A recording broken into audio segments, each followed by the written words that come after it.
Well, the BBC are getting absolutely ridiculous now. The organization that is supposed to be impartial and professional and give us proper reporting on current affairs, they've been extremely biased at times, especially since the Brexit referendum, towards the Remain side. There are a lot of people in that place that have shown their true face. So, because they've been criticized recently a lot, they've decided to hire someone to tackle this problem of not being impartial. The guy is called Richard Sambrook. This guy is anti-Boris Johnson, he's anti-Brexit, he's a left-wing liberal academic. He's here to help the BBC become better. So, we're going to expose him because the sort of things that he said in the past doesn't really show that he's particularly balanced. So this is thanks to Guido Fawkes going through his Twitter. We have a number of examples there. So this guy is a professor, a lecturer of journalism at Cardiff University. And the sort of things he said, for example, he declared that he's strongly pro-Remain. This is 2 years after the referendum in 2018. He also tweeted that Donald Trump and Boris Johnson are post-truth politicians. He once shared a Carol Cadwell, as I would say, Carol Baskin story, adding the words, "More Boris lies, now a man of zero integrity." He once claimed that Britain is being led to an epic act of national self-harm over Brexit. He once criticised a letter from Oliver Dowden to Lord Hall over BBC bias. He once claimed that Brexit is not the will of the British people because the turnout was just 72%. He once called the government short-sighted and stupid for voting down a Lib Dem wrecking amendment. He once called it a disgrace that Eurosceptic MEPs receiving EU funding. He once tweeted out an independent article entitled "Brexit is going to be far worse than anyone could have guessed." He's highly critical of Boris Johnson during the EU referendum. He tweeted about pro-Brexit Twitter bots influencing the referendum, and he tweeted that Brexit is utterly, utterly stupid, and Brexit is like the Premier League side wanting to be relegated. Brilliant! This is exactly why, as of today, we are launching a new campaign. As if you follow me on Twitter and Instagram, you know what it is. It's Defund the BBC. We have the new t-shirts, the new merchandise. The link is in the description right now. Defund the BBC. By definition, cancelling your TV license and watching my Tousi instead.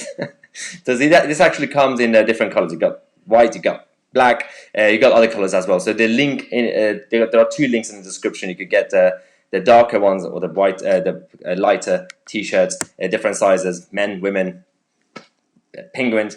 So check out the link, obviously, as I said.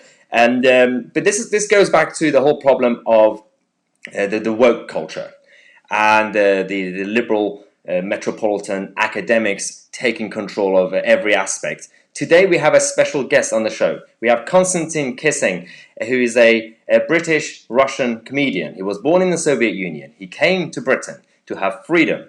And he's very outspoken. He's in favor of free speech. And he's very much against the cultural Marxists and the woke side. So let's go to him, and then we're going to come back and talk about the t-shirts again.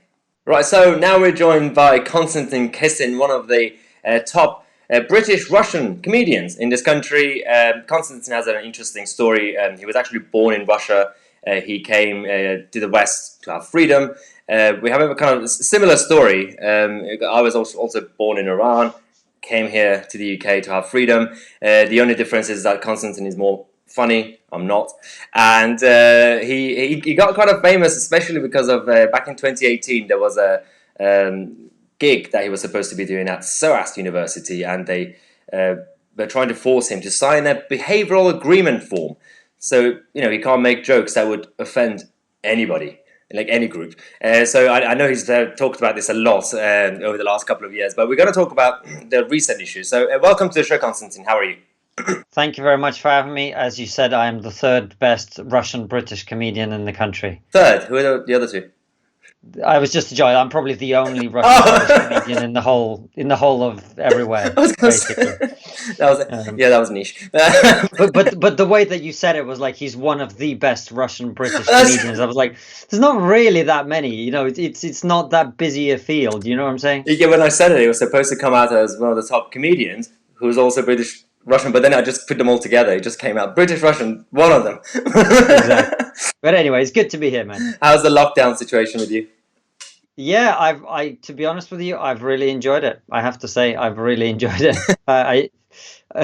Yeah, been focusing on the things that I enjoy doing. I'm obviously not doing so much comedy or any comedy really, Yeah. but I've actually, because of my YouTube show Trigonometry, we've been able to focus on that a lot, and it's growing really well as a result. So I'm very happy with how things are going. Obviously, it's not the case for a lot of people. It's been really difficult, and so that's why I hate when people ask me, because I feel like I should be honest, Yeah. but then I don't want to rub it in. You know what I mean? Yeah, you could pretend to be, yeah, it's been tough, guys. It's been very tough. Yeah, have, yeah, but it really hasn't. have you broken any rules? Well, it's hard to say. I mean, I think I took an extra walk one of the days and was very naughty, Oh, no, no. Government sanctioned second walk. Wow. Exactly. But that's the extent of my rule breaking. I think maybe I took my wife to the beach a day before I was allowed to as well, or Oh, no. something like that. Yeah. Yeah. This is the thing because it's kind of funny for especially like people like you and yourself who are originally kind of from a different kind of sort of society and systems where there are a lot of restrictions anyway, especially in the past with Mm. Iran, with Russia, and so I remember when I was a kid in Iran, there were a lot of restrictions. You can't do this, you can't do that, you can't have a picnic. Women couldn't have chewing gum, and this lockdown stuff. I know it was temporary, but it kind of reminded me of all that. And I was like, where's the freedom? Maybe that's why I enjoyed it, just pure nostalgia. Yeah, taking you back. Like, oh, home. This, The good old days. I feel like home. yeah. Let's expropriate the assets and redistribute them to the people, which probably is the next step. I know, yeah, well, that's going to come next. But before we get to the economic socialism that might come under a conservative chancellor, we're already going through this the cultural, essentially almost cultural neo-Marxism, which is the woke side. The people say progressive left, but I say regressive left. Mm. Coming after everything now. They started with the academia decades ago, and then media, the political system, and now they're getting to corporations. The capitalism is now being essentially controlled by the woke side. Netflix is Mm. removing things from their website. Other companies, HBO, for like the most politically incorrect outlet out there. What do you think is happening? Well, it's a product of probably 60 years now of cultural indoctrination, of what they call the long march through the institutions, where over a period of time you get Marxist professors in, you teach young people, critical theory, critical race theory, you teach them gender studies and all of this stuff. And this is, you mentioned the contract that I turned down at the end of 2018. That's why I turned it down, because I saw this process coming to its logical conclusion, whereby if you indoctrinate kids long enough, eventually they're going to stop being kids and they're going to go into the law, the professions, the media, journalism, politics, etc. And you now see it. I mean, the type of conversations our parliament is having, some of the things that Labour MPs are saying, some, not all of them, of course, but some of them, the new generation, the new breed, you might as well just take a critical race professor from university and swap them, and you couldn't tell the difference. They're literally the same. So what I think this is a product of is the fact that we've seen a period of 60 years of essentially Marxist indoctrination, which has now spread out into universities. And what we see as well in terms of politics is downstream of culture. But at the moment, at least, people talk always about it's the economy stupid. Right now, I don't think the economy is playing as big a role. Frankly, Yeah. it will do going forward. But right now, it's all about culture, and the cultural battles have been, very one-sided for the last 60 years. So I think that's where we are. Yeah, and the interesting thing is that historically, at least until about a century ago, cultural restrictions, were actually coming from the right and the conservative side. So, for example, the conservative side were anti-free speech to an extent because Mm. blasphemy laws, religion, and then a lot of other individual liberty and civil rights, that sort of stuff. and it was usually the liberal side that were pushing for it and like freedom and actual true liberalism.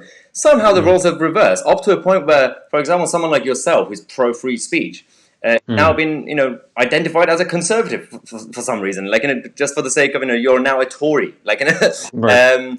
Apparently, that's what they say. Of course, I'm not, I know. but that is how the tables have turned. And I think the reason is, if you look at comedy, certainly I can't speak for other areas, but in comedy, if you look at the comedy of the 90s, particularly in America, if you think about the greats of that period, people like Bill Hicks, George Carlin, the 80s and 90s, they were all pushing back against religion. They would always criticize religion. But the Puritans of our time now are this new woke cult. Yeah. And so one of the reasons you start to see some people being quite outspoken like me and others in comedy about it, and it's a small minority because the rest of them have bent the knee.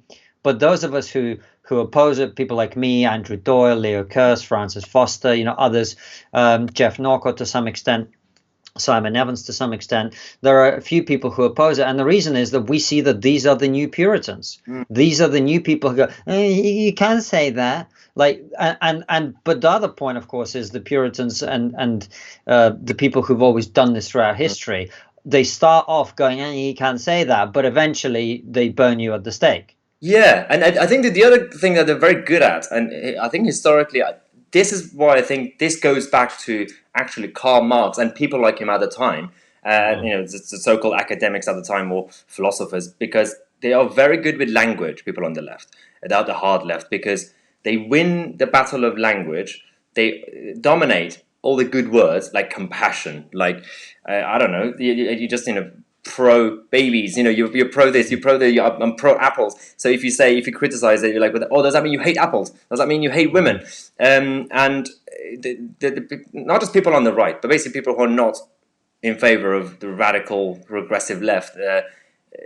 I think this is where they struggle, because like on Twitter the other day, over the last week or so, I've been criticizing the organization BLM.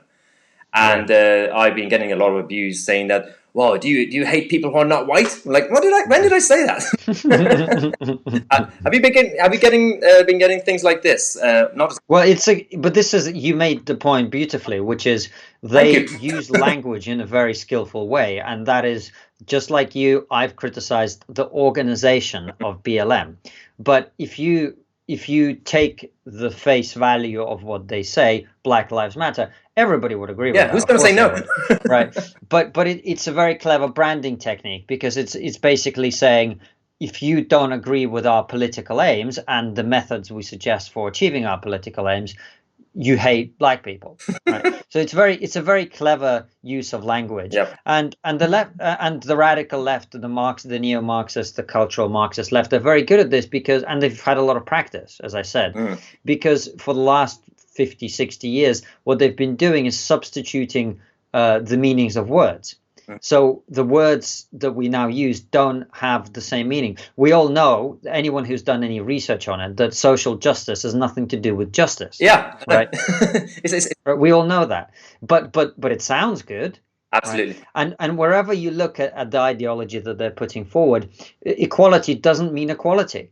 They're not talking about equality. They're talking about preferential treatment for some groups, for people who look like me, unless we have the wrong opinion.